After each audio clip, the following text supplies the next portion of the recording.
Dim the lights, Natalie, it's time to vibe. Pulling moves so slick, I'm coming live. South Africa's groove, let the rhythm flow. Where the city lights shine and the trumpets blow. Hey. Oh, Mr. President, do you know the way? Where the streets are loud and the people play. Ramaphosa's trip, oh, the mission fell flat. But the spirit's still strong now, imagine that. Dim the lights and let's paint the night. The world's watching close to a global sight. From the hills of Pretoria to the Cape Shore, feel the beat of the nation they can't ignore. Oi. Oh, Mr. President, do you know the way? Where the streets are loud and the people play. Ramaphosa's trip, oh, the mission fell flat. But the spirit's still strong now, imagine that. It's a journey of hope and a story untold, where dreams are made and the hearts are bold. America may listen, but the mission's unclear. Still the rhythm of the land keeps the vibe sincere.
The sun wakes up in a golden sprawl over fields of wheat so proud, so tall.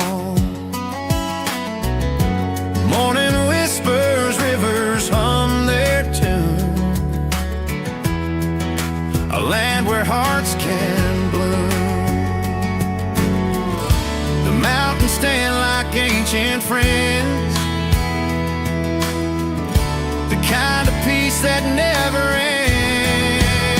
Oh, Twin Falls delight, where the skies shine bright, a rocky mountain high, starry night, friendly faces, open doors, a place to dream, a place that's yours.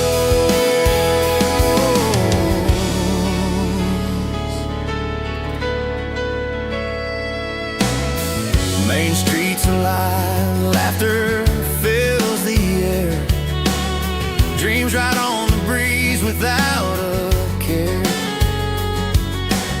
The Snake River dances under the light, a sight that takes your soul to flight. Here roots grow deep and spirits soar,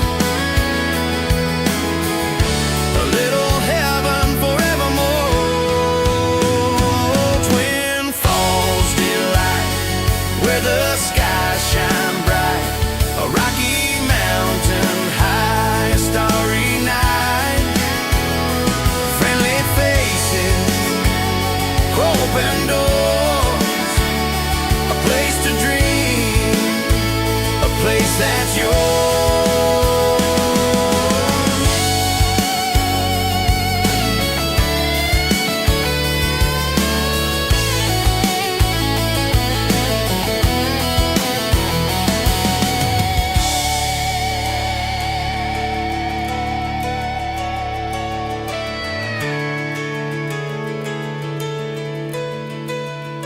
Oh, Twin Falls delight, where the skies shine bright, a rocky mountain high, a starry night, friendly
Twin Falls Delight or Rocky Mountain High. Well, that was a song in honor of Willem and Kara and their family who made the relocation to the Rocky Mountains out there. How's the sound coming through? To the Rocky. Sounds good. All right, well, just got to check. I don't trust anymore. Plus, the software wants to update once again. Welcome back on a Sunday night, ladies and gentlemen. It's been a long, long day. It's my 5th broadcast of the day, starting at 8:30 in the morning. Have had a break since the last one. And yes, I did have some steamed crabs this afternoon. They had a special going on. Got 6 crabs for free. So welcome back to everybody on the program. On this Sunday evening, August, boy, I wish. October 5th. Actually, I prefer October. It's a nicer time of year. Fall is my favorite time of the year. You can see it out there in the Rocky Mountains with the quaking aspen turning yellow and the maples turning red. It was just absolutely gorgeous out there. Beautiful, beautiful this time of year. And the leaves will begin changing here very, very soon on the East Coast. Welcome back, Yolanda van Rensburg, Sue, Keith, Retha, AJ Quinn, Chris Ehlers. Welcome back. I interviewed Chris earlier today. Yolanda van Rensburg, AJ Quinn, Ens is back. Fonz, you missed the Sharks. We didn't see you for the Sharks broadcast. Everybody was curious if Fonz would show up. They screwed up royally. They should have won that game easily, but they did manage a tie and get 2 points out of it. So they'll climb out of the cellar. Maddie's here. Willem de Jager, Xavier Grayling, Holden Caulfield. By the way, we will have an interview on Tuesday with a refugee. I'll finish that up tonight. I've already sent the screenshot off and got a photo back from the person. Frick doesn't mind showing his photograph. So we'll be interviewing refugees Tuesday. And they'll answer questions. So we'll see how their experience is going thus far. They live in Wisconsin. We hadn't talked to anybody in Wisconsin yet, so that'll be different. Wisconsin's a very liberal state, settled by Germans overwhelmingly, but it's become very liberal. Of course, Wisconsin's famous for beer because of Milwaukee, and it's famous for beer because the Krauts all settled there. Well, not all settled there, but a lot settled there, and they were the ones who built the breweries before Prohibition and made it famous for that. All right, so the Badger State, Wisconsin. Okay. Who else we got here? Holden Caulfield is here, and Emerencia Quinn, Husky 7, Denise Bellingham, Regina Foree, Gina Mulman. Welcome, Gina. Good to see you again. Expat Family Joubert, Odin's Viking. I love that. Karen had a hard time getting up, but her furry alarm clock got her up. Good to hear. It's like, they're like clocks. They know when to get up, don't they? Pig Daddy RSA is here, Phoenix. All right. And then who else we got? J9. And who else? Phoenix says, Chris Ehlers was awesome. Yay, and had a pad gestap maar je sterker aan de kant uitgekomen. I butchered that pronunciation. Okay, how big are the crabs? I don't think they're that big, but they're considered medium-large mix. So, good morning, Del Marie Mostert. Nikki McCormick is back. Lana Rhodes. Excuse me. By the way, I did find my phone, the one that I shattered the screen that I wanted to repair. I had forgotten that I had taken it with me to get this screen repaired at the Samsung repair place. And I'd taken this along with me, the A22, which is an older phone. And this is what the screen looks like. You see that shattering there? It's all shattered badly. So, yeah, this screen here... I've got the replacement screen for it, but I just watched a 15-minute video on how to replace this. This is not a project for tonight. That is not a project for tonight. Maybe later in the week. It's going to take some time. Anyway, good morning, Sync Master, Sean Roberts. Sorry, guys. Hectic time doing UCSIS. Gangster's Paradise, staying with family not far from where young boy Waldo Farrell was shot. Oh, sorry to hear that.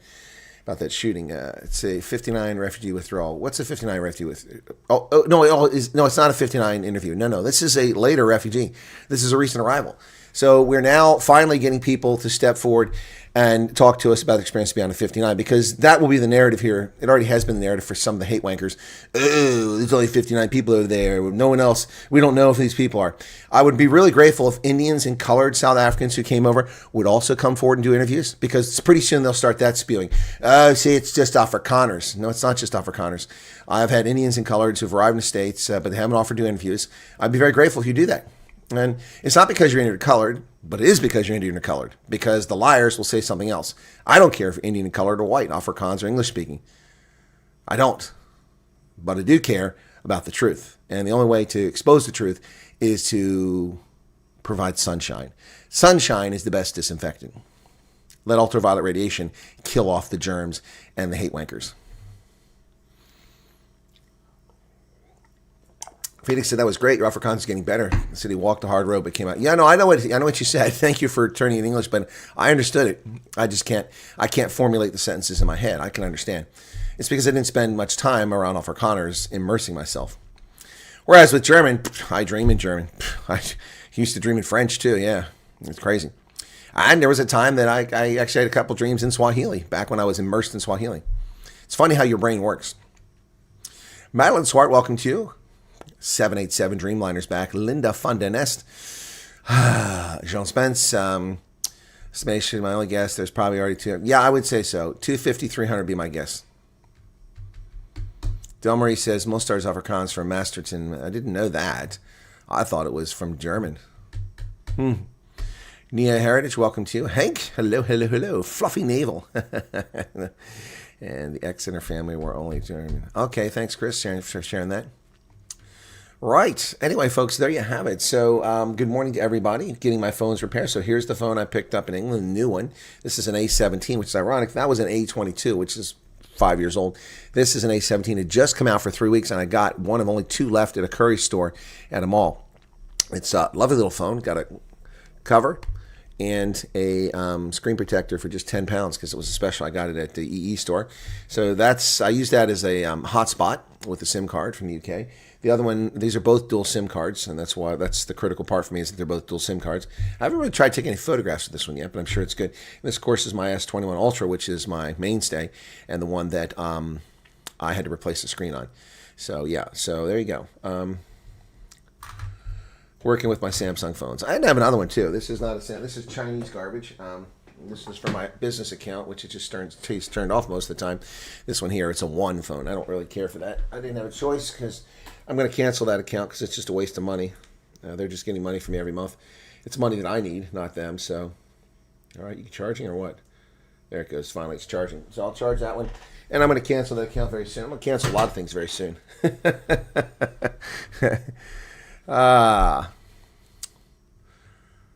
Yeah, also German descent, okay, from Briel and Erasmus, okay. All right. Yeah, so I think I told you guys I went to the Family History Library in Salt Lake and got some research for someone. It was a breakthrough. Found an image that was incredibly awesome that opens up new lines of inquiry for a family that really was trying to figure something out, including the matriarch of the family who's in her 90s. She was over the moon to discover that I had been able to find that information for them. That was pretty cool. While I was there, I was taking some photographs to share with people what the Family History Center looks like on the inside at the welcome when you first come in. There was a big fan chart lying there, and it had someone's family history on it. And I started taking a picture, and I said, "What are you doing?" She wasn't rude. And I said, "Oh, ma'am, I'm just going to take a picture. Is this a sample?" "No, that's somebody's actual family." I said, "Oh, I'm sorry. I didn't mean to invade their privacy." She said, "Would you like one?" I said, "Well, yeah. How do I get one?" She said, "Well, we'll get someone to help you. Do you have about 45 minutes?" I said, "No, I don't have much time, but we can push it because this looks really good." So I got a young man named Matthew came over. We sat down. I logged into my FamilySearch.org account. I had never put a tree in there, so there was no tree in my FamilySearch.org account. So what we had to do was put in my mother, my father, birth and death dates, and poof, it went and found my tree from Ancestry.com because it does a massive quick search, brought it in, and populated a fan chart. We did 9 generations and then 7 generations. So it's 7 generations. Going back, I have every single great-great-grandparent and every line maternal and fraternal identified. It's really cool. And so they're different colors. So it starts with you in the center here in a circle. Then your parents are here. Then your grandparents are here because it doubles every time. Then your great-grandparents, and it fans out in a half moon. It's really cool. It's so big. Showing you here on the camera really wouldn't do it justice, but really cool stuff. And that was a super bonus for me at the Family History Library, a place I had not been in, gosh, I want to say 30 years. Is that right? Has it been really 30 years? It could be 30 years since I've been there. Wow. Well, I don't think it was that long. No, it wasn't that long. Excuse me. It was 25 years. I was there. Well, big difference, 25, 30 years. I was there in 2001, so 24 years. Dory Smith, hello to you. Louise Duplessis. Xavier, I know one hell of a shut up, but 5 decided to invest in Samsung OEM cell pouch.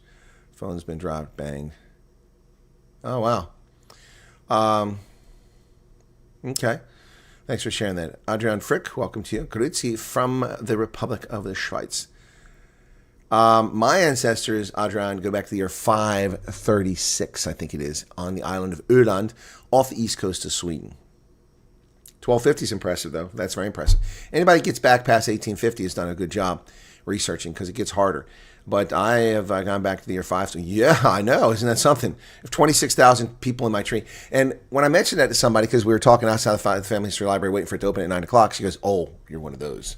You're a counter." I said, "No." I discovered after doing research that, constantly just trying to go back, you miss so much. And you sometimes might get the wrong people because you were unwilling to look at a broader picture. So many years ago, I learned as a researcher that I need to look at cousins and siblings and fill those trees out.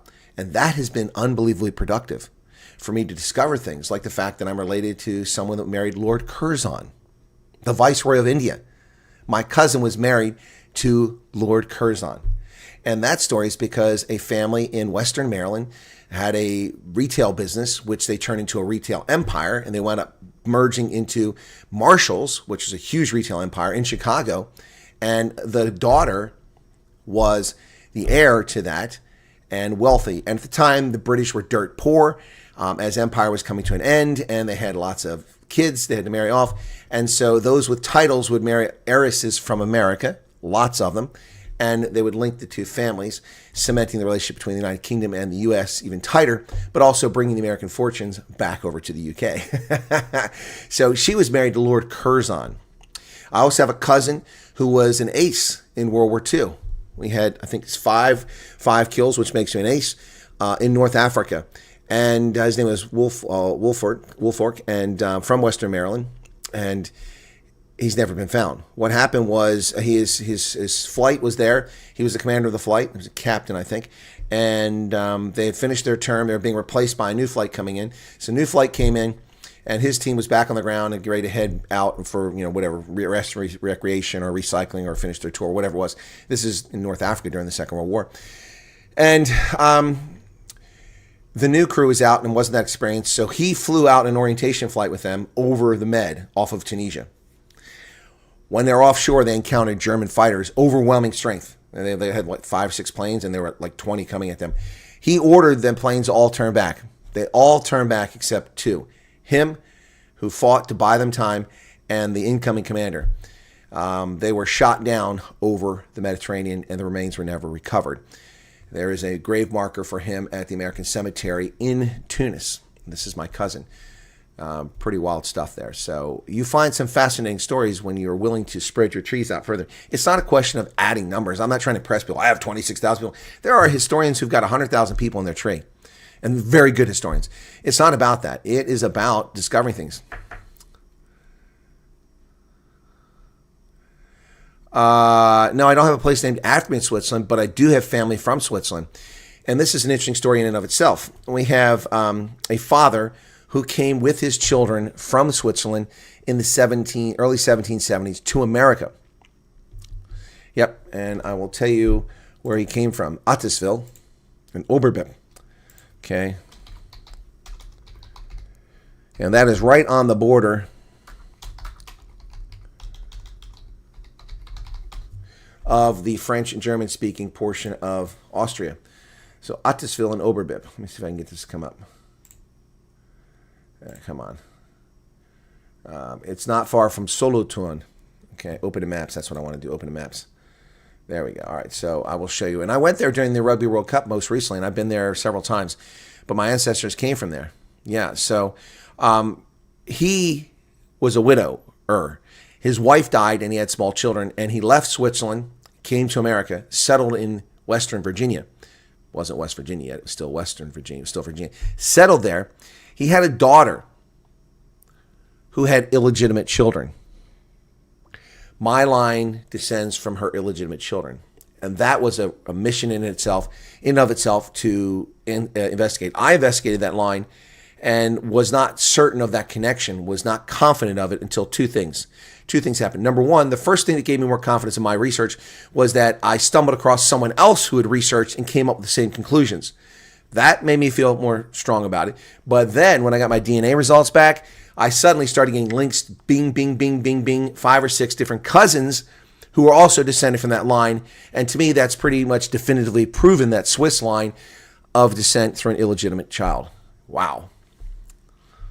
Fonz went back to 1485. It can be very addictive. I've spent thousands of hours doing research. And yeah, so it's pretty cool stuff. So let me show you this. I'll bring it up on the screen here, and I'll show you where this is at. So for those who are curious, there's the map, Otisville. And it is located right there in the center of the screen. That little part right there, I'll turn into a photo. Okay, so you can see it's all farms around there, and a little village right there. And it's in the canton of Bern, really just on the edge. We're talking less than a kilometer, and we're into a different canton. So slide out, there it is. You can see the border around it, Otisville. You can see the ridge line where the dark green is up there. That's a ridge line covered with trees, and got some pretty wicked driving. I drove up across it. Pretty awesome. So we're sliding out here in Switzerland. Okay, switch back to the map. Okay, so here it is in the center, right there. So you can see it. Okay, see it's right there, Otisville. And if you slide out, you can see that's where it's at.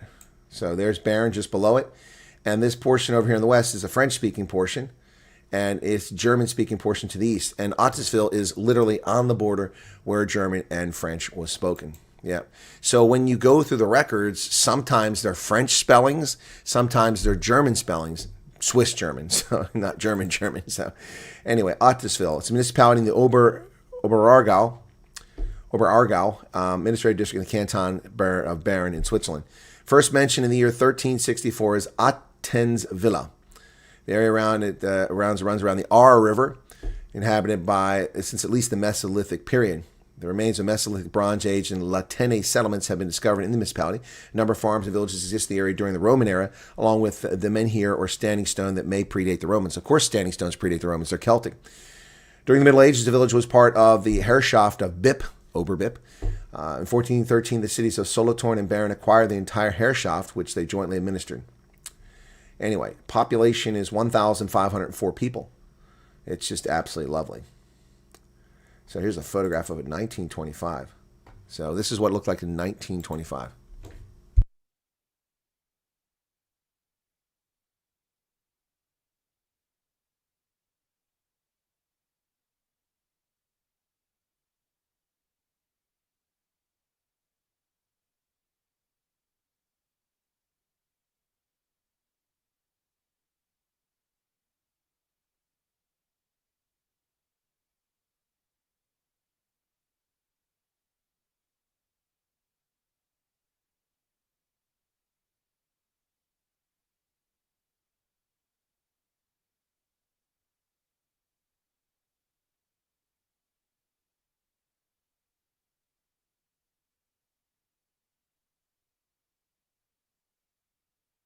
Oh, sorry. Sorry, thank you. I didn't realize the sound was off.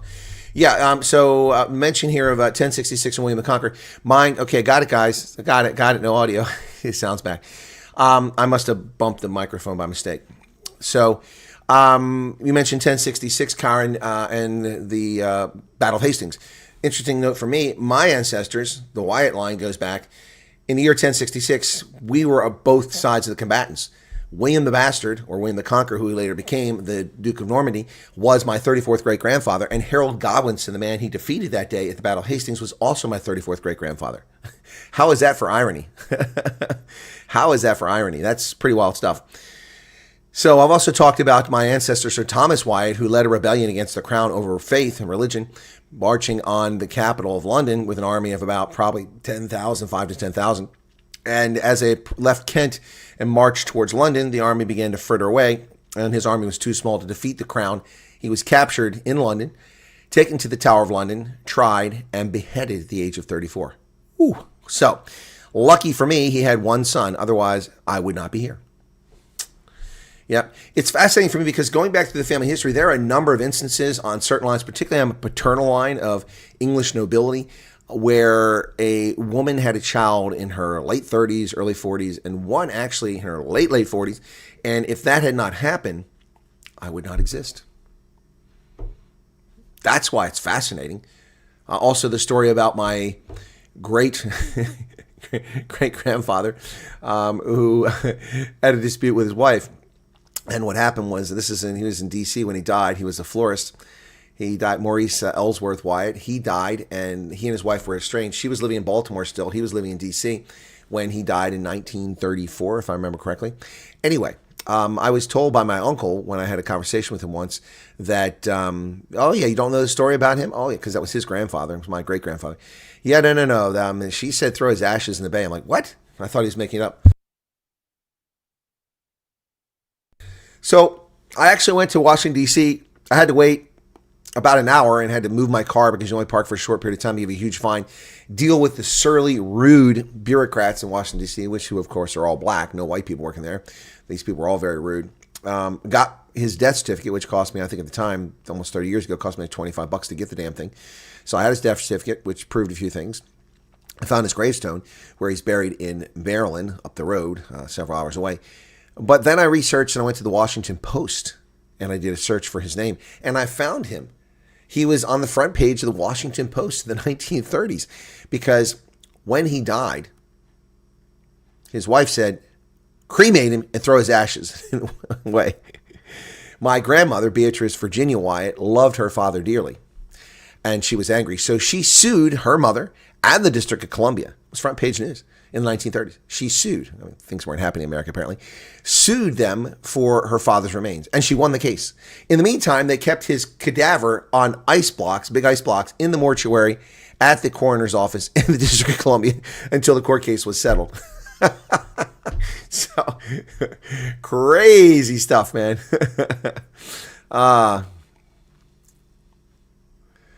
Well, Christo De Beer, apparently IL-76s land in Uppington frequently. This isn't new. The only thing, the odd twist for me is that it landed in Iran. So,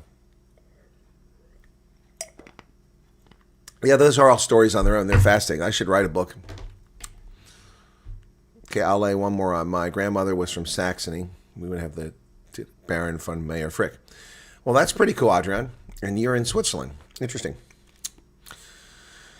What is most interesting is that my great-grandmother, my mother's side, was the daughter of Pete Retief. Wow, now that's fascinating. That is fascinating, Fonz. So your great-grandmother on your mother's side was a daughter of Pete Retief. That's kind of cool. And for South Africans, if you've researched your family history, I mean, so many of you are descended from Paul Kruger, from Sten, from all the famous names, Pete Retief, others. It's amazing. You just need to look. It's the records are there.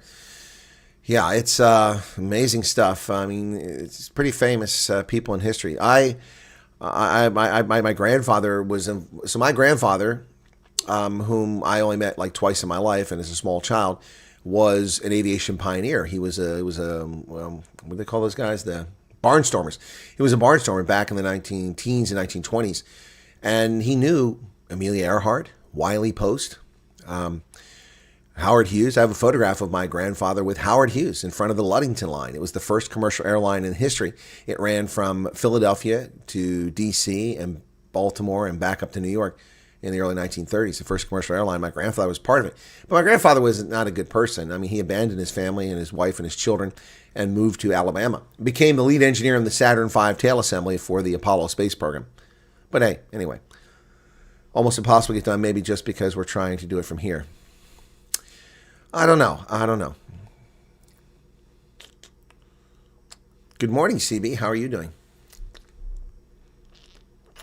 Lots of famous people. Yeah, there are famous people around. So, yep. But the thing is that, you know what? All of that's fascinating. And as a historian, it just ties me more closely to the history because I have a personal interest in it. But it doesn't change who I am. What my grandfather did or didn't do, what my grandparents or what William the Conqueror did or didn't do, has nothing to do with me. Other than the deoxyribonucleic acid that I've inherited, which created the chromosomes, which created this devastating handsome visage. That's the only thing I get from it. I often wonder if the properly named Langefontaine was in my family. We'll have to go to the Survey General's office. Okay, Karen. Yeah, that's interesting. Yeah. So that really is, I mean, that's just what you inherit. And so, but you get bad with that. I mean, people inherit genetic diseases and propensities for obesity and for diabetes and for congenital heart problems and things like that, but you also inherit strengths, very strong DNA that makes you last. So yeah, it's this is why America has always been so special, because we as Americans are not our ancestors. We're not held to collective guilt. We're not held to the sins of our forefathers. And why should we be held to them? That's a concept from the Indian subcontinent. That's an African concept. That's a European medieval concept, that you must be a cobbler because your father was a cobbler. You must be a baker because your father was a baker. Your mother can't work because women don't work. This is nonsense. You are a lower caste. In America, anybody can become anything. That's the magic of this country. Good night from Alabama. Nia Heritage is in Alabama. I didn't know that. How did I not know that, Nia? Interesting. Well, a lot of people are starting to share the location, South Africans who are in America. I didn't know that you were in Alabama. Good night, Nia. Sorry to see you go, but you're in the same time zone as me. I understand it's a bit late. 11:33 on a Sunday night. So, Speaking of Alabama. So I may need to do some more songs. We've the voices in my head. That was pretty good. Here's the voices in my head. Cyril. The voices whisper, soft as rain. Each one dances in my brain. Am I crazy or just free? Tell me now, what do you see? It's getting crowded in my head. Oh yeah, they laugh, they sing, they paint it red. Am I alright? You tell me please. But I feel fine, just swaying in the breeze.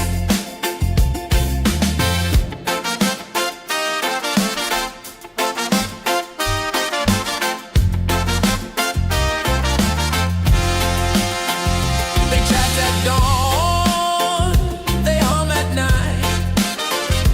Their jokes give me a strange delight. Are they me or someone new? Questions bounce like a kangaroo.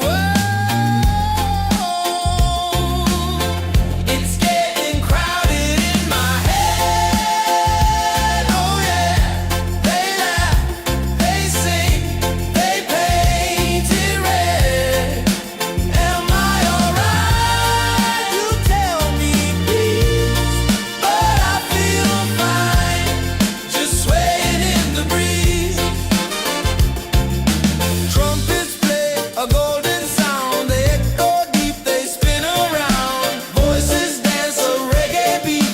In my head they find their seat. It's getting crowded in my head. Oh yeah, they laugh, they sing, they paint it red. Am I alright? You tell me please. But I feel fine, just swaying in the breeze.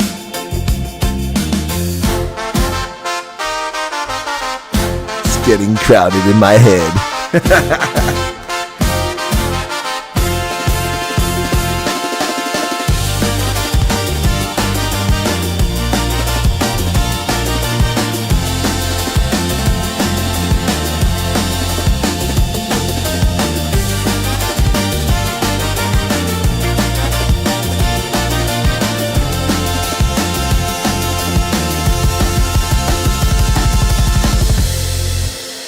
It's getting crowded in my head. I hope you don't feel that way.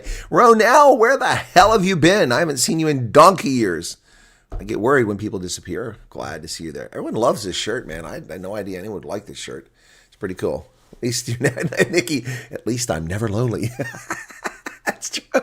That's true. If you got a voice in your head, you're never alone.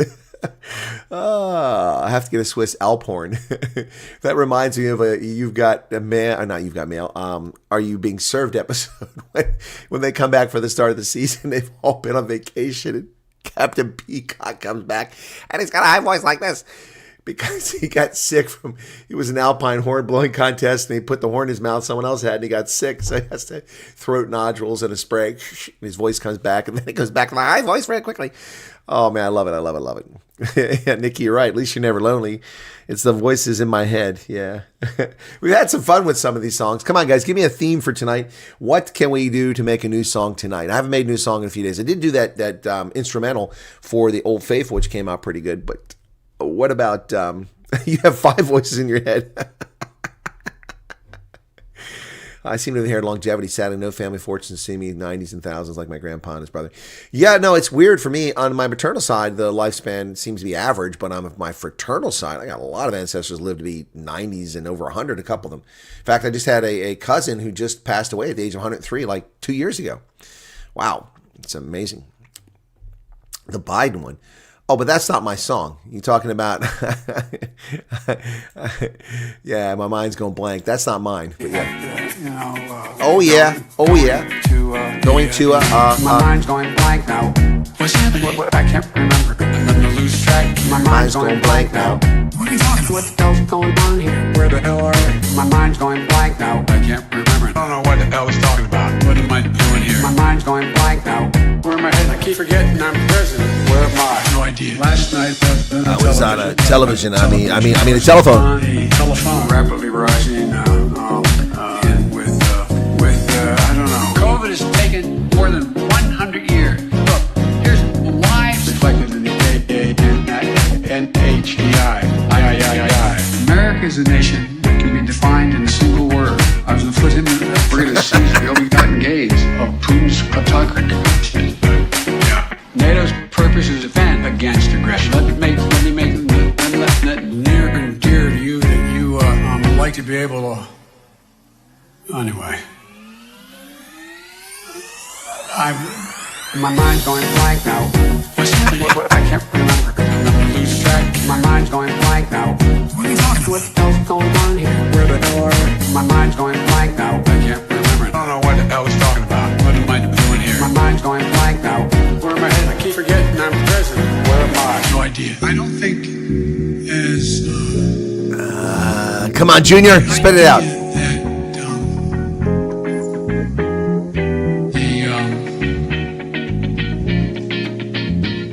the political coverage.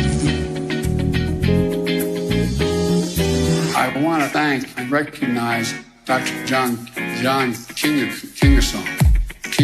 Good song. I can't get it at all. My mind's going blank now. Can't get it to work. I can't remember. I'm gonna lose track. My mind's going blank now. What are you talking about? What the hell's going on here? Where the hell are we? My mind's going blank now. I can't remember. I don't know what the hell he's talking about. What am I doing here? My mind's going blank now. Where am I headed? I keep forgetting I'm president. Where am I? No idea. Our long national nightmare is ended with the removal of the criminal-in-chief, Joseph Robinette Biden. Good Lord, my mind's going blank now. What an absolute moron, dipshit, shameful disgrace, leftist piece of filth occupying the White House. My goodness, thank goodness that horror is over. What a horrible 4 years, wasted 4 years of our life, and caused countless deaths because of COVID scams and the government's reaction. Violated the Constitution on a serial basis, punished journalists who exposed their fraud, and led us into one conflict after another, destroying the peace that Donald Trump had brought to the world. What a sick, twisted individual, and all of the evil criminal cabal like James Comey, Lisa Page, Peter Strzok, Bruce Orr, all of them, horrible people.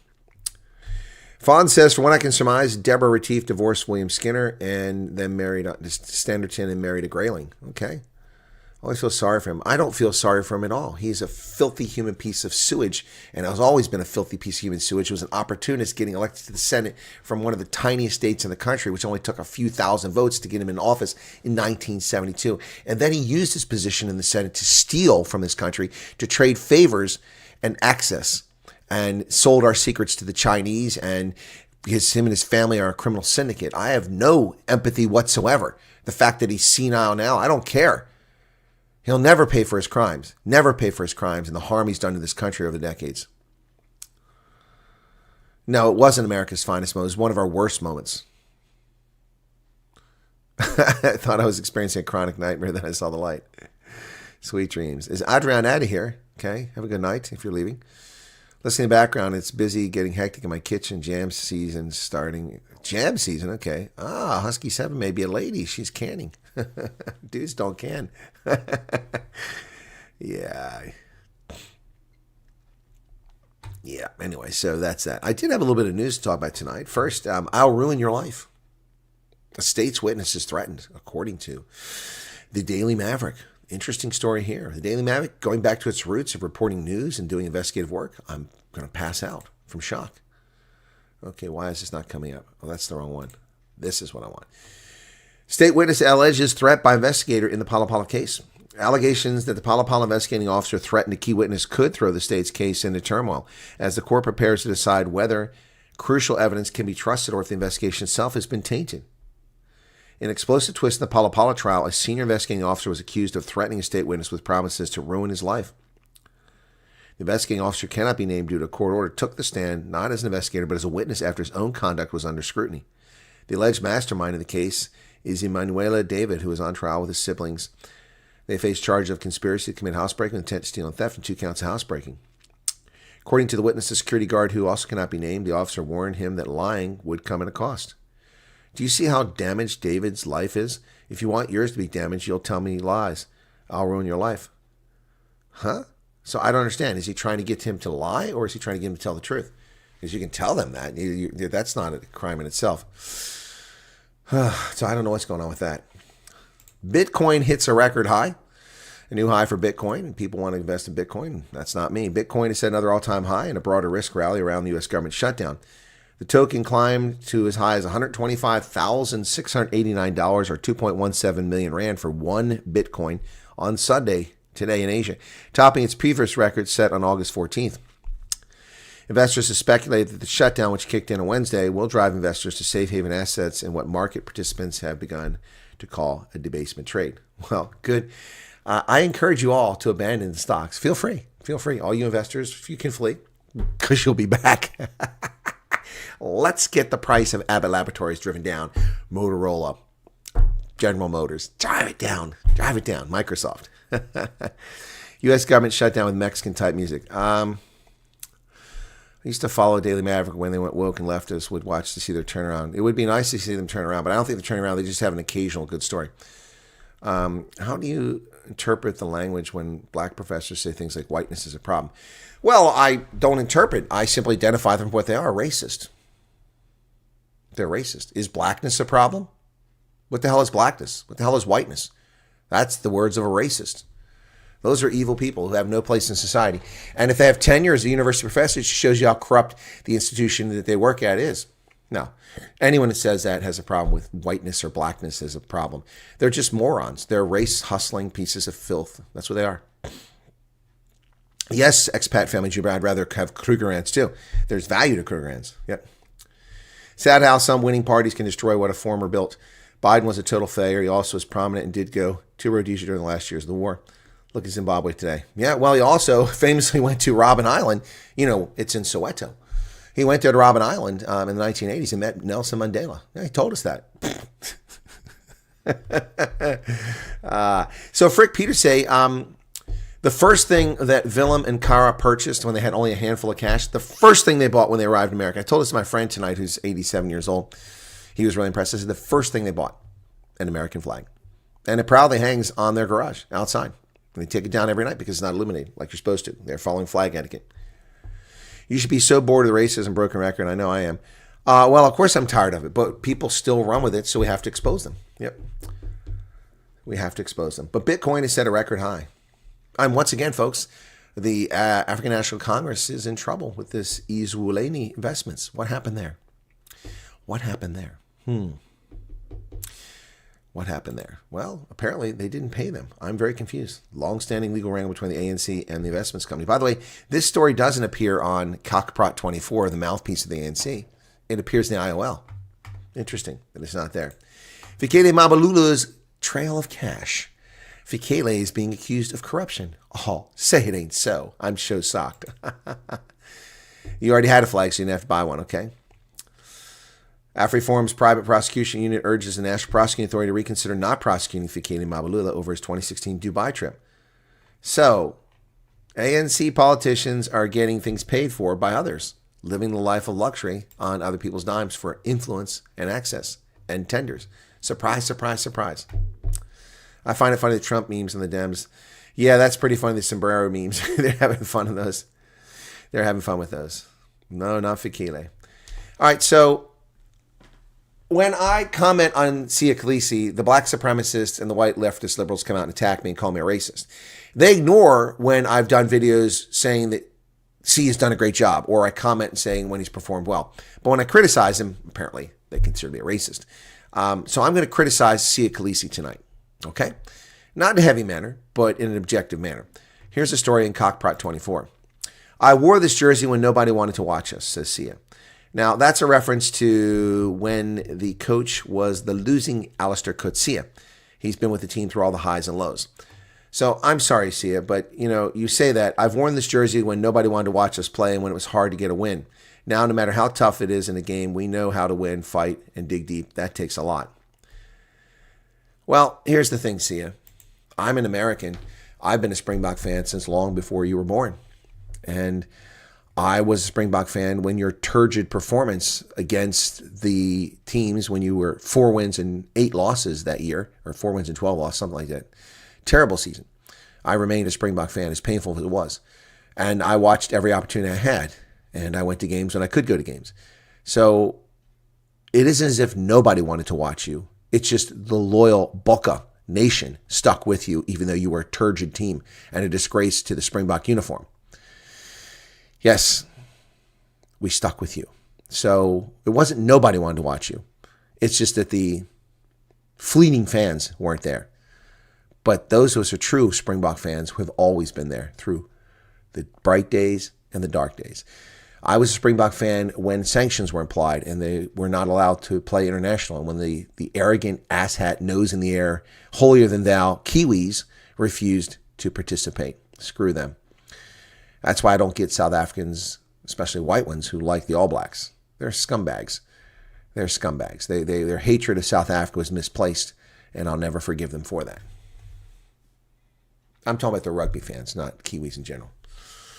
Fikile is a slippery eel. Worse is he believes the dribble. He does believe the stuff comes out of his mouth. Yep, he does. So I'm sorry, Sia, but I was always there, brother. I was always there. Never left the Springbok side. Frustrated by them, but never left their side.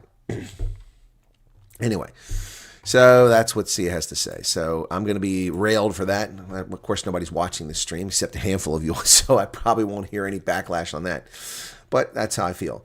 Diplomatic concerns as Russian cargo plane blacklisted by the U.S. lands in Uppington. Yeah, but this isn't the first one. This happens regularly.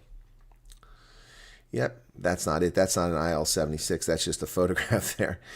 A Russian cargo plane blacklisted by the U.S. landed in Uppington after offloading transport, general cargo, civilian helicopters, and aerobatic airplanes. Anyway, not good. Not good. And here it is in the city press where I first found the story. That's the actual aircraft there. There you go. Yep. Belongs to Moscow-based Abakan Air, which is blacklisted. Landed after being in Iran.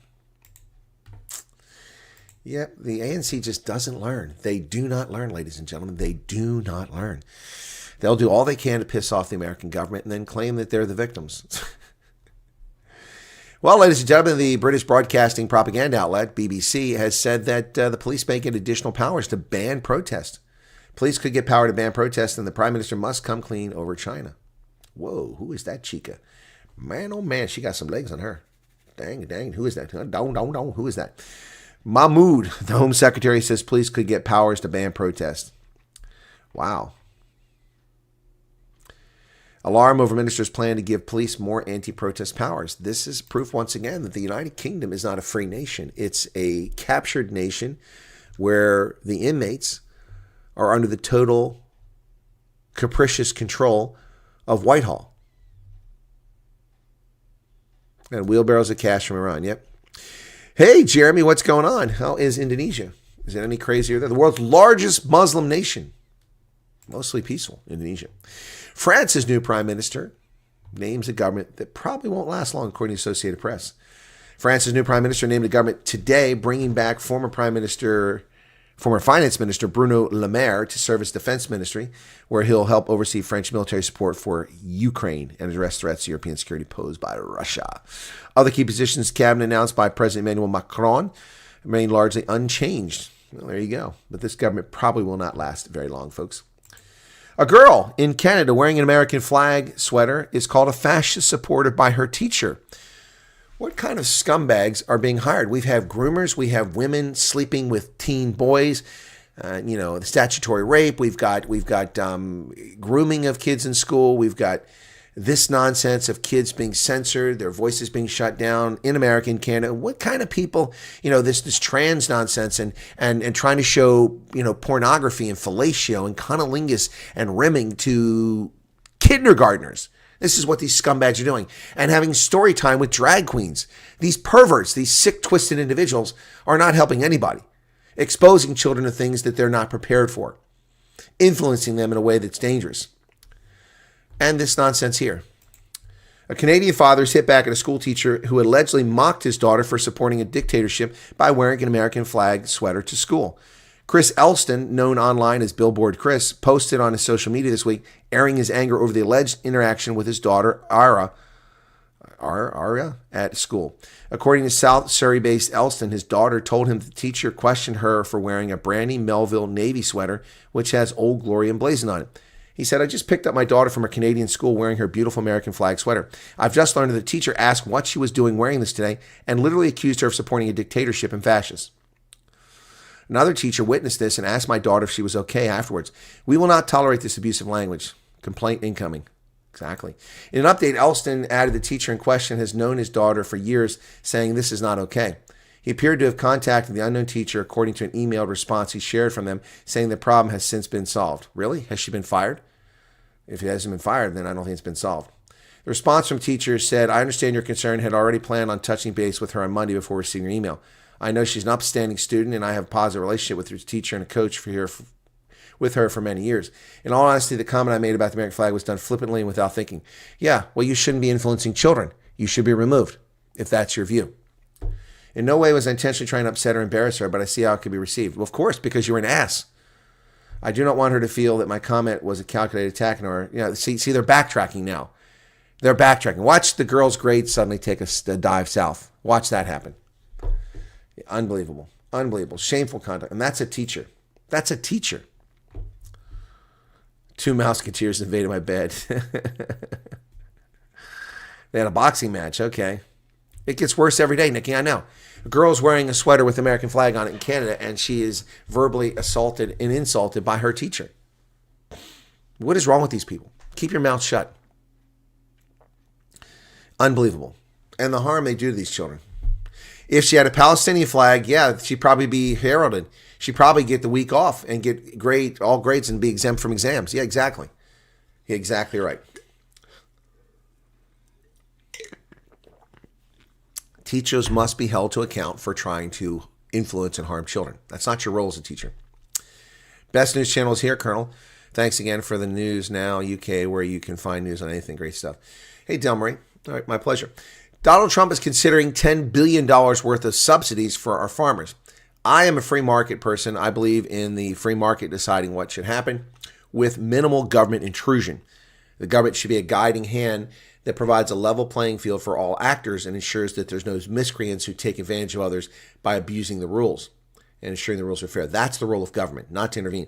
However, Donald Trump's attempt to get countries to abandon their discriminatory trade practices against America has put us in a situation where they have retaliated, particularly the Chinese communist scumbags have retaliated by refusing to buy things like soybeans. The world's largest consumer of soybeans, the largest export market for U.S. soybeans, decided that it was going to punish American farmers and try to harm our economy because they're not happy that we don't like being cheated in trade. So in this instance, while I normally find subsidies abhorrent, I am much more malleable to this concept of Trump giving them subsidies because of what the Chinese have done to us. I think we should take the money from the tariffs that come in from the Chinese and pay the farmers with that. Trump considers massive bailout of at least $10 billion for American farmers hurt by his trade war, according to CNN. American farmers having a tough year in no small part because of Trump's trade war. Now the White House is gearing up to extend the multi-billion-dollar bailout. Surging cost and foreign retaliation from tariffs have hurt the U.S. agriculture industry as immigration-related labor shortages and plummeting commodity prices. Farm production expenses are estimated to reach $467 billion this year, according to the Agriculture Department, up $12 billion from last year. Farm bankruptcies rose in the first half of this year, the highest level since 2021. Trump's policies have exacerbated these woes with the deportation of the industry's key migrant workforce to renew trade tensions between the United States and China. And for traditional American crops such as soybeans, the situation has grown particularly precarious. So here's the problem with CNN's analysis. It's accurate, but dishonest. It's disingenuous is what it is. The people that were deported were criminals. If we need criminals to function our economy, then there's something wrong with our society. We don't need those criminals. And yes, there'll be some pain in the short term as you have to hire legitimate Americans and legitimate immigrants with visas to work to fill those positions instead of criminals who have invaded our country and given us the middle finger. They have given us the bugger off Bob when it comes to our sovereignty.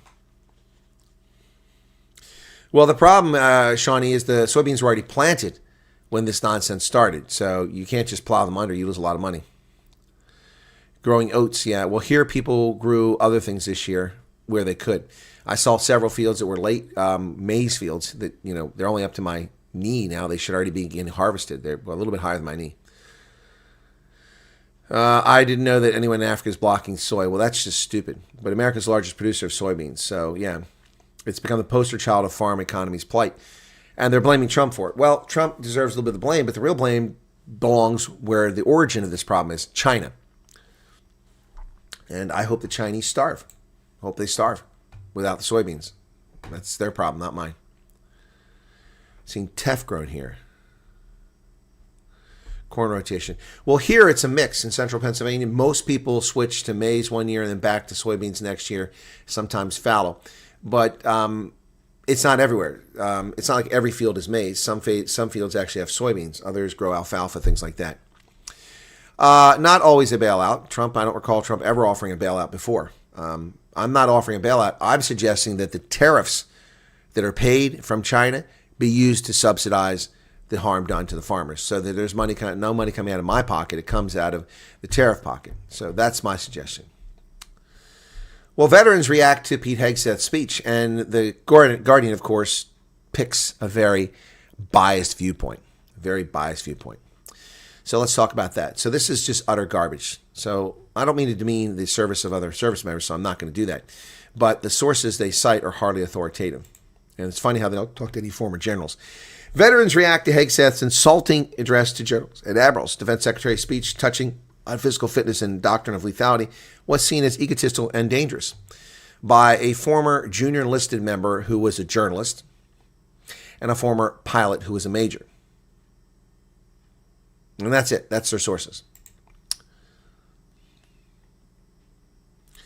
Naveed Shah, a veteran and activist who served as enlisted public affairs specialist and Army journalist. Naveed Shah, is that from the East Surrey Shah family, the ancient English family? No. Uncharacteristically found himself searching for words to describe the address of the newly styled Secretary of War to flag officers on Tuesday. A lot of the words are coming to me aren't fit to print, said Shah, policy director for Common Defense, a veterans advocacy organization. The people in that room who served for 20, 30 plus years in uniform do not need Pete Hegseth to tell them about warrior ethos. Really? I'm sorry, Mr. Shah, as a junior enlisted member, how much experience do you have working in and around those flag officers? Do you have a lot of experience and your warrior ethos as a journalist?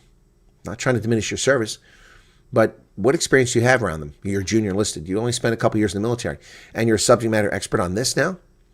I spent my career around senior flag officers from all services in multiple theaters in the Middle East, in Africa, in Europe, in the United States. That's 4 different theaters. And I can tell you that many of them needed that talk. Many of them need that talk, particularly the ones who have betrayed their oath, and that's a number of them, with woke policies and the stupidity that they brought into the military. They needed that talk. So that's my view. And I thought it was insulting, said Dana Pittard, a retired Army general. Oh, they did have a general here, who commanded soldiers in Iraq and co-authored Hunting the Caliphate. Rejecting Hegseth's assertion that senior officers of color like herself have benefited from non-existent quota system promotions. Oh, well, General Pittard, you're full of it. I'm here to tell you, General, you're wrong. You have benefited from that. See, that's disingenuous right there. Neglecting to tell people that former majors and lieutenant colonels and colonels filed a lawsuit against the U.S. Army over 2 decades ago because unofficial quotas were used to promote black officers. Black officers represent about 6% of the officer corps. I don't know the current figures, so don't hold me to that. This is years ago when I was still in the Army. Black officers represented just 6% of the officers. They represent 34 or 35% of the enlisted force, but just 6% of the officer corps. Yet they are 11% of the population. At the time, they were 13.5% of the population. So they were underrepresented as officers. But it was strange how 18 to 20% of the Army officers who were generals were black. All things being equal, that means that the black officers were 300% more successful and better than white officers. Now that's horse manure, General Dana Pittard. How about you tell the whole story here? How about you tell the story how I was cheated out of 7 months of time and grade by the Clinton administration, who stopped our promotion list because they fraudulently claimed that not enough women and minorities were promoted in 1993-94.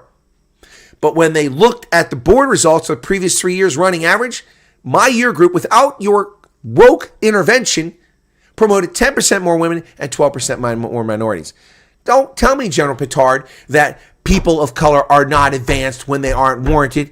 It is impossible for black officers being 6% of the officer corps to rise to the level of 18% of our general officers. It's just impossible. Black people are no better, no worse than white people or Asian people. It's impossible to be that much overrepresented. And white officers are underrepresented. Why? Because of the policies of the Army in violation of federal law. So I'm sorry, General Pittard, that you found it insulting. I found it comical. Online chatter military groups ahead of the unprecedented secrecy surrounding the 800 generals and admirals called to Quantico had revolved around demand for a loyalty oath. That was nonsense. This idiot press saying it was going to need a loyalty oath and all this other nonsense. All it was a dressing down. Certainly addressing the troops could be more useful or beneficial, but to call 800 plus generals and senior list advisors from around the world into this room just before government shutdown, it's not just bad optics or strategy. A bad cold could have threatened our entire chain of command. Oh, dear God. Well, if our generals are so fit and healthy and within weight standards and physically fit, then cold isn't going to be a problem.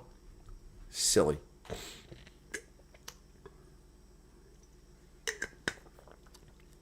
He talked about the previous commander-in-chief, President Biden, and he talked about the enemy within. That's a dangerous, slippery slope to be referring to that leaders in the U.S. military. Really? Have you paid attention to what's happened to the military in the last 6 years?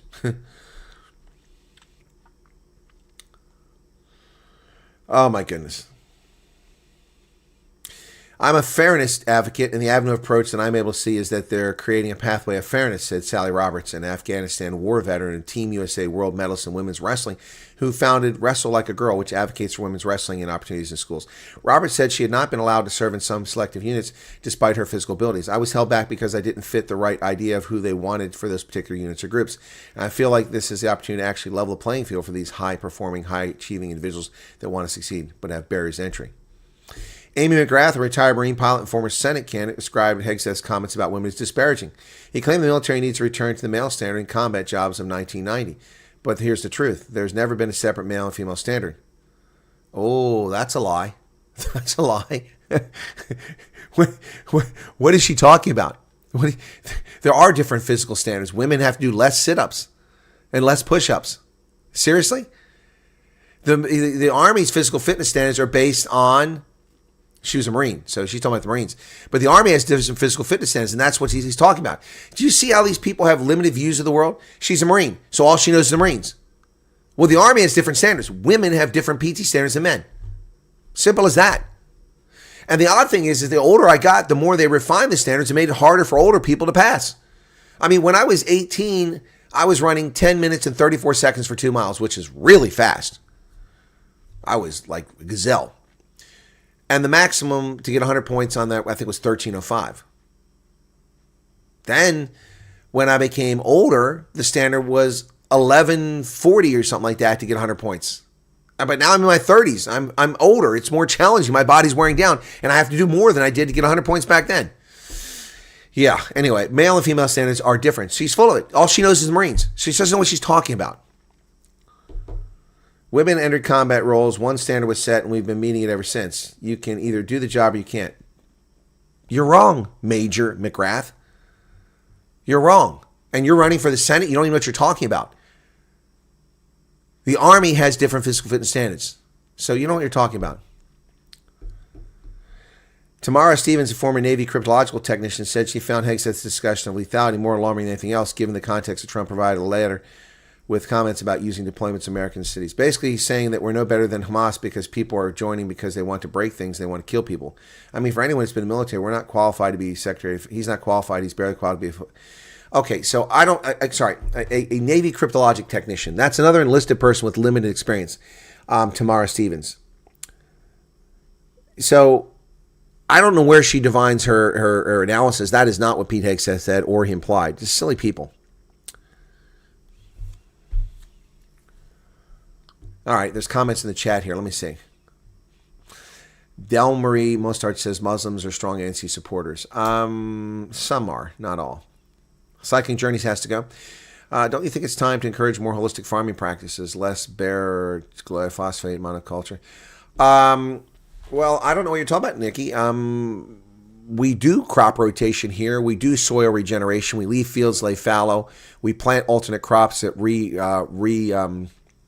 energize the nitrogen in the soil, things like that. So I'm not sure what you're talking about. Who depletes their farming? This isn't Bangladesh. This is America. We use modern farming techniques that work very well. So I'm not sure what you're talking about. Is that a South African thing? We're seeing more regenerative. Yeah, here you go. Shawnee says more regenerative ag here, but not everyone wants to learn a new way. I'm hopeful we will build rebuilding soil seriously. A ban on certain methods sure would help. Well, another thing is no-till farming. That helps a lot. Discrete use of fertilizers plays a lot instead of just, spraying it everywhere. It's stupid. And same with insecticides. Those generals that Obama purged didn't get the same. Exactly. Thank you, Holden Caulfield. Thank you so much for pointing out. Obama fired generals who committed no offenses because he didn't like their politics. He destroyed the life of General Michael Flynn, who, while an arrogant person and insubordinate to the chain of command, didn't deserve the fate that befell him. And they got even with General Flynn, destroyed his life, destroyed his pension, destroyed his home, put him in poverty, and made him a criminal, and made him take a plea for a crime he never committed because they didn't like him. But there's no empathy for those. This is just hatred of Trump. And you notice they grab a bunch of females who've never accomplished much in their life. One of them was a pilot. That's an accomplishment. And they use them to attack. And then they take a general of color who falsely claims that there's no advantage to being black in the military. That's a lie. It's a lie. Tell me how you account for 300% increase in a percentage of black officers. So out of 100 officers that come in, less than one will become a general. But for blacks, that number's well over one because they're promoted to general at 3 times the rate of white officers. Are black Americans that much better than white Americans? No, that's utter nonsense. Utter nonsense. Now, I've worked for some very good black officers and black generals and women, but they're not better than men or white men. No.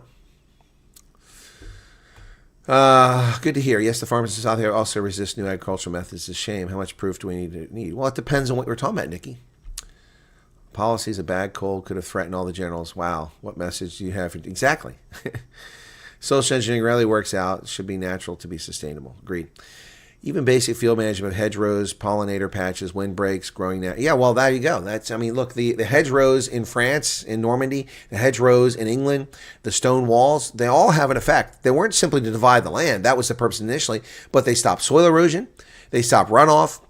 You can have ponds to catch sediment, to catch fertilizer and things like that run off that can settle to the bottom of that instead of running off into watersheds. There are lots of different things to be done. There should be. So I was in Salt Lake City and the Hilton Hotel. Let me see if I can find it. I don't know if I'll be able to find it very quickly, but I'll look. The Hilton Hotel has beehives on the roof in the center of Salt Lake City. And the bees aren't starving because they got lots of flowers there, plus other flowers that take place.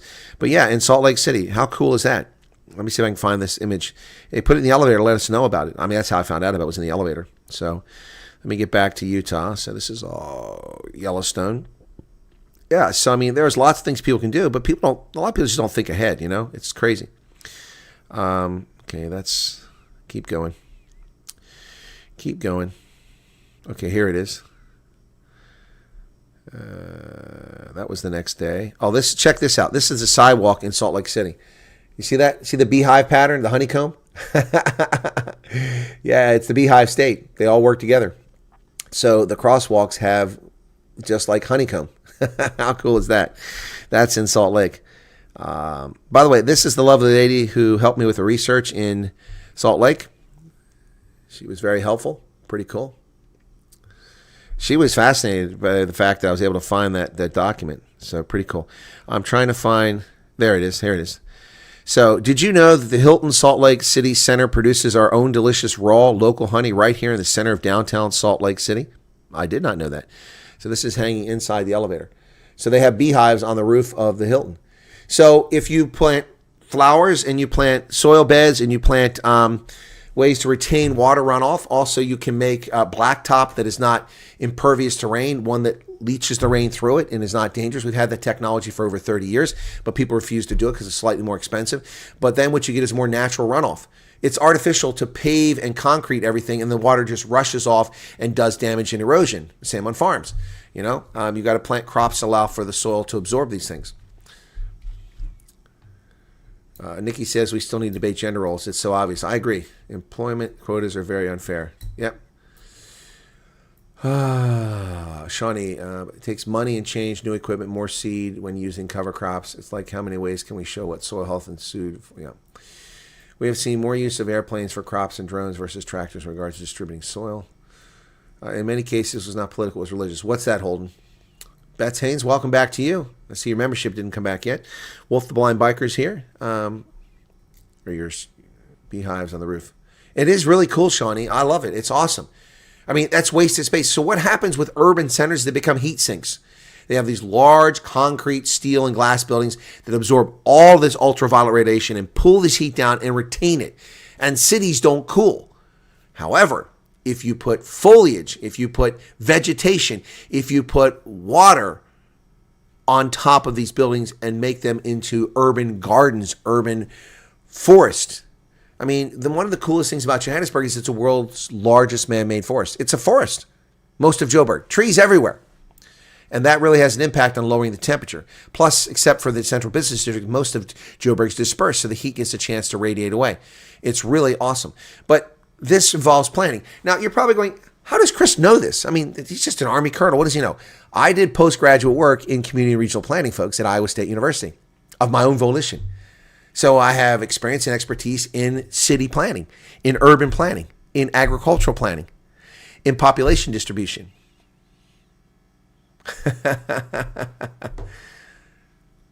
I covered the trade deal. We'll go back. Sorry, Jeremy. Love bees, most important in creation of the planet. Feed them diluted water in winter, sugar water, yeah.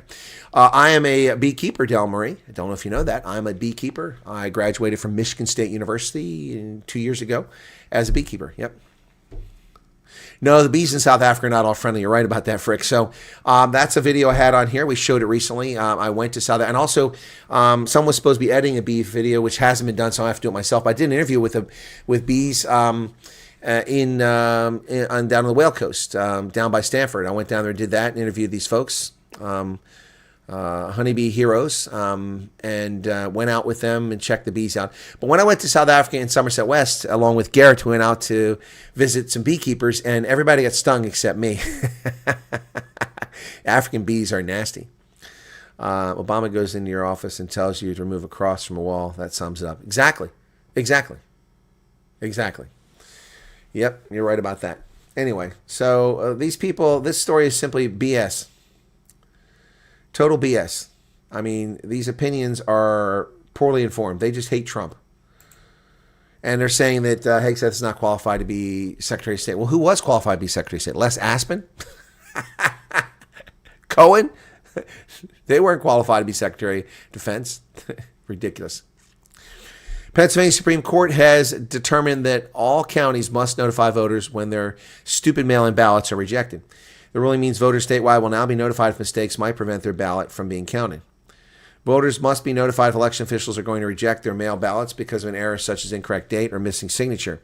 In a 4-3 decision, the leftist corrupt Supreme Court of the Commonwealth of Pennsylvania issued on September 26 the ruling ruled that Washington County erred in not notifying presidential primary voters that their mail ballots would be rejected, leaving them unaware their votes would be uncounted.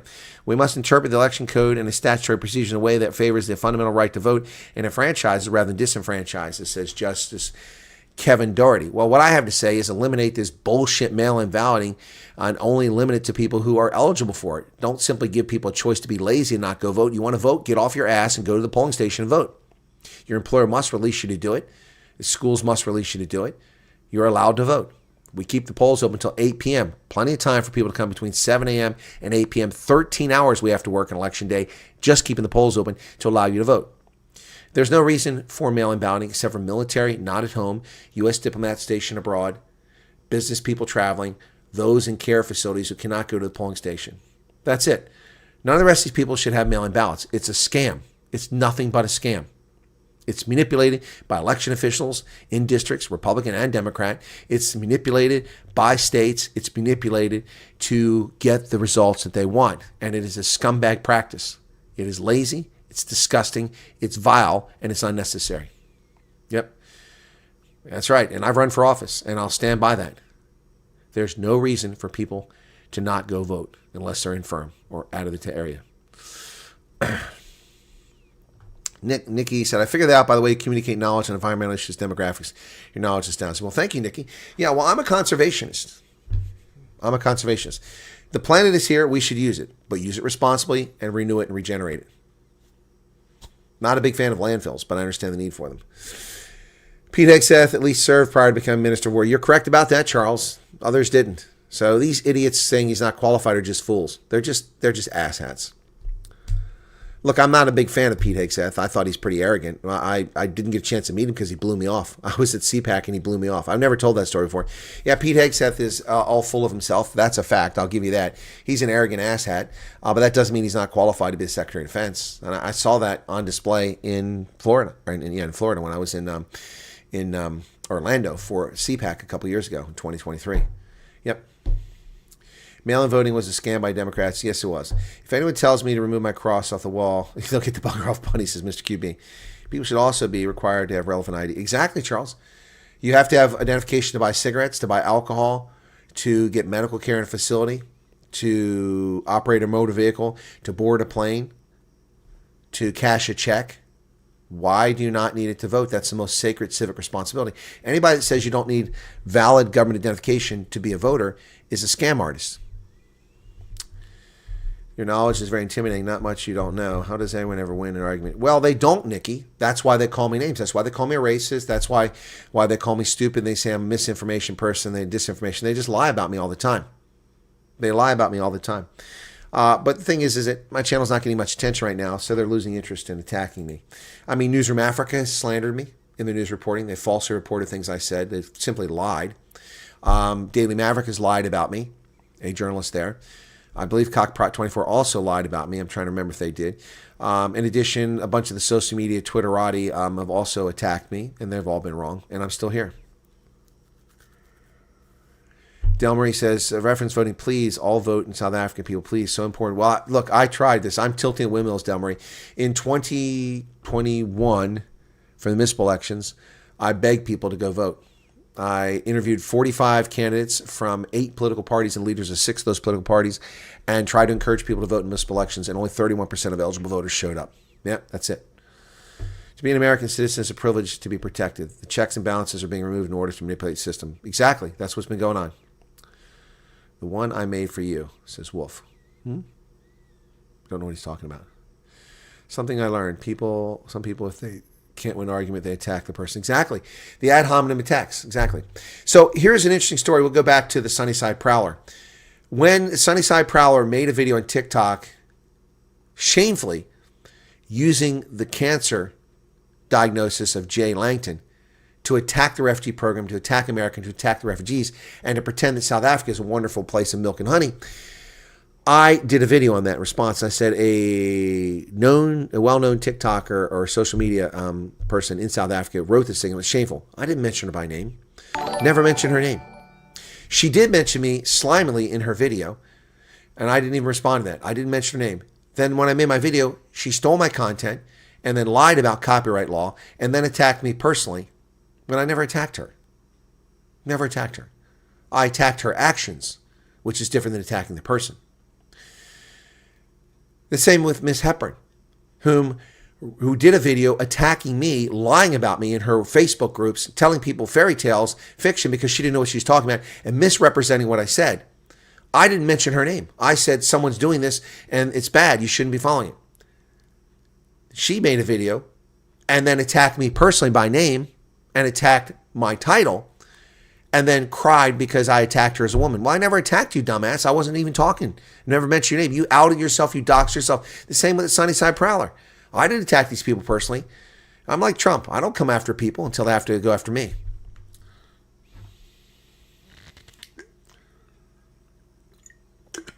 Mr. QB says, I've personally met Chris and he's more knowledgeable than you think. In South Africa, one can apply for a home visit prior to the general voting day. Yeah, that's different, Karen. That's different. Yeah, and I'm talking, if people are infirm, if they're in care and they can't get out, that's fine. But for everyone to simply just be able to vote by mail-in, that's just a recipe for disaster. To be in America, okay, what else?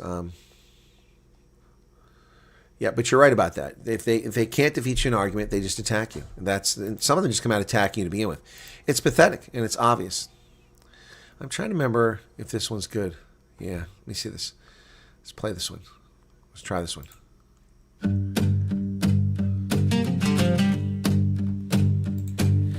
Dust clouds rising, the sun burns. Sounds like Bonnie Raitt. Sweat and blood on the field, no room to lie. Rock hard pitch, it shatters and bites the bones of souls in the fading light. The big hole yawns, a shadow wide. But here we stand, no place to hide. Heart of the veil, pounding strong, spirit of pioneers, carrying on till in the eyes, wild and free, taming the storm. Taming me.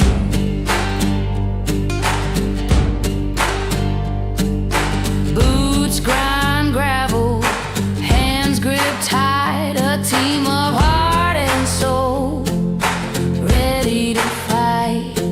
No whistle soft, no gentle calls, just thunder rolling as the battle sprawls. The big hole yawns, But we don't fall, we charge, we rise, we give it all. Heart of the veil, pounding strong, spirit of pioneers, carrying on till in the eyes, wild and free, taming the storm. taming me. Heart of the Veil. I made this song for the Griquas to win the championship, and they did.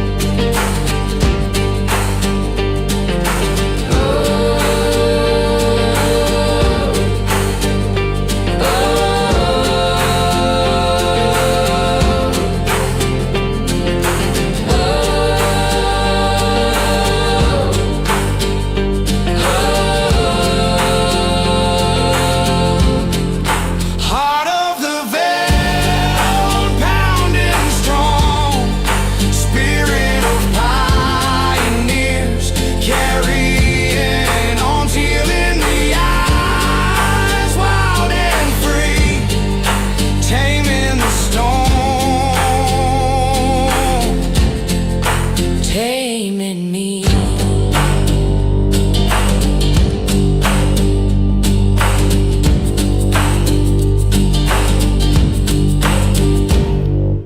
Heart of the Veil. That's the song I made ahead of the Curry Cup final, pulling for the Griquas, and they pulled it off. It's a German thing for sure. IQ 180. I don't know what my IQ is. Was Michael Flynn fired by Obama for interfering with his arms deals? Correct, Holden. So what happened with General Flynn was he was director of the Defense Intelligence Agency while I was serving, not at DIA. I'd already left DIA. I was working in Africa at the time. And the Obama administration lied to the public about programs. They lied about our foreign policy. They openly, blatantly lied. He was interviewed and he was asked a question directly, and rather than refuse to answer it, he answered the question, told the truth, which embarrassed the Obama administration and frankly was insubordinate. What Flynn should have done is said, I can't answer that question. It's inappropriate. It's not my place to do it. But he gleefully answered the question, and because of that, the Obama administration was put in a bind. They couldn't just fire him because it would have been obvious they fired him for telling the truth in a mini scandal. So they held their breath, and he didn't get his fourth star. He probably wouldn't have gotten it anyway. And then he retired. And when he was selected as National Security Advisor, they were ready. And they fabricated the whole FISA warrant thing to go after Michael Flynn, to destroy him. And they did. They basically turned him into a criminal for a crime he never committed. He took a plea bargain for a crime he did not commit to prevent them from destroying his son's life. And he was bankrupted. He lost his home and became a martyr for people on the right. But General Flynn is not necessarily a good person or a bad person, but he's a person that made a bad decision, in my view, as a general officer. I understand why he did it, but I've never liked General Flynn. I don't dislike him, but I don't like him, if that makes sense. It takes a lot of effort to gather facts to share with us. Well done to the Bucks, well, the URC. Well, thank you very much. Not URC, but TRC, the Rugby Championship champs. TRC champs, I think, and Charles just corrected that. Well, I don't burn my precious time watching your channel because of your C cup, sir. No, I don't have a C cup. Ooh. The Colonial Compass. My son ended up being in charge of the Pacific. Oh, his son. Sorry, yeah. Your son. No. Mail-in ballots are ridiculous. South Africa wants to do electronic voting. My friend's brother, Ricky Fattar, is Bonnie Raitt's drummer. Yeah, that reminds me of Bonnie Raitt. That's one of the best concerts I ever went to. It was at Iowa State University in the late 1990s, 95, 97 I was there. So it must have been 96. And I watched Bonnie Raitt. I wonder if she must be like 75 or something now. How old is Bonnie Raitt? Let's take a look at that. Bonnie Raitt. She is 75. Yep. She lives in Burbank. Bonnie Raitt. Yep. Yeah, she was. Oh man, does she still do concerts? I wonder. Bonnie Lynn Raitt is an American singer, guitarist, and songwriter. 71. She released her self-titled debut album, blues, rock, folk, country. Yep. She is a session player and collaborated with Warren Zevon, Little Feat, Jackson Brown, the Pointer Sisters, John Pine, and Leanne Russell. 1989, after several years of limited commercial success, she had a major hit with her 10th studio album, Nick of Time. Yep.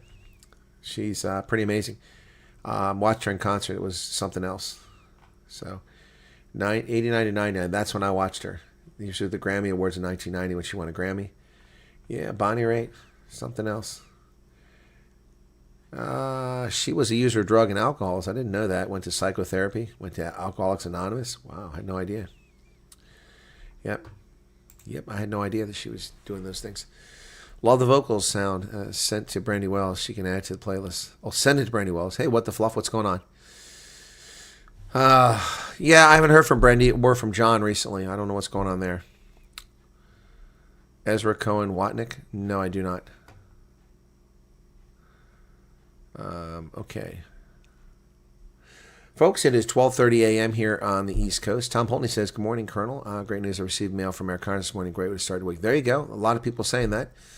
Good to hear that they're still doing it during the shutdown, which is what I predicted because they're being paid under a contract that's already been allocated. So, yep. So anyway, thanks everybody for being here. I'm going to wrap it up after 90 minutes of being online. So thank you so much. Be sure to hit the like button. We got 150 likes, 112 people here. Funny how the numbers dropped off when I played music. How was your interview with Chris Wyatt? Well, Arctic, I thought it went pretty well. His sound was a problem, but we couldn't do anything about that. So apologies for that, but just turn your volume up a little bit. It was a interview where I allowed him to do most of the talking to tell his story. I had to interrupt occasionally to frame where we're going, but most of the time he's talking, so you can turn the volume up when he's talking. But yeah, I thought it went very. Chris was here in the chat earlier. I don't know if Chris is still here. I enjoyed it, and I think Chris enjoyed it too. So we had a little fun with it, but shared some very interesting insights and concerns about the whole transgender movement. Thank you all for being here. God bless. Have a good night, and I'll see you again tomorrow. I've got some other work to do. Maybe repair that phone. All right, guys. Cheers. Thanks for being here, and I'll catch you all later on, okay? Sound was a pity, but it was powerful. Yeah, well, Nikki, what I've promised to do is next time I go to South Africa, I'll sit down with him in person, and we'll do it on my phone with the microphones, and then you'll be able to hear fine, okay? All right, cheers. Be well, and thanks, everybody, for tuning in. I really appreciate your support for the channel. And good to see Arctic. How you doing, Arctic? Good morning, Ray Cordier. Haven't been on your channel for a while. Good night. Well, Ray, thanks for being here. Go back and watch from the beginning. I think you'll find it was a good broadcast. Thank you, everybody. Mr. QB, you as well. Cheers, everybody. Thanks for being here. God bless.